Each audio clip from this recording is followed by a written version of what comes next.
আমরা না করছি মূর্তি বানায়েন না, আঙ্গটে জালো করছে। 2-3টা দলাল আছেন বাংলাদেশ মূর্তির হককে কথা কইছে। একটা হলো ফরিদউদ্দিন মাসুদ, আব্দুল ইবনে ওবায়রকের পুরো রক্তে এটা কেমনে জানি হইছে। আরেকটা হলো কাফিলউদ্দিন সরকার সালিহি। আর একটা আন্ডা বাচ্চা আছে, এটা গেছে, এটা অনেক তওবা করে কয়দিন পরে বিজ্ঞপ্তি দেয়। হ্যাঁ, এই আন্ডা বাচ্চা থেকে দূরে থাকেন। এই যে মুফতি কি জানি, এটা কয়দিন পরে অনেক মাপ চায়, মাপ চায় অনেক। আচ্ছা যা, আল্লাহ যদি মাফ করে আমরা মাফ করে দিলাম, কিন্তু এটা আল্লাহর ব্যাপার। সাইদির ফাঁসি শেষ তুই, তোর মাপ মনে হয় না ওই বুঝে। আল্লাহ রসুল সাহাবিরা কাফাররা মুসলমান হইলে সামনে জায়গা দিত। উহুসি আল্লাহ রসুলের সামনে গেছে ফাতে মক্কার দিন।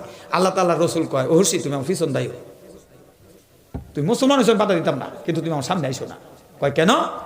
কয় তুমি আমার চাচা আমির হামজারে হত্যা করছো, আমি এটা বলতে পারি নাই।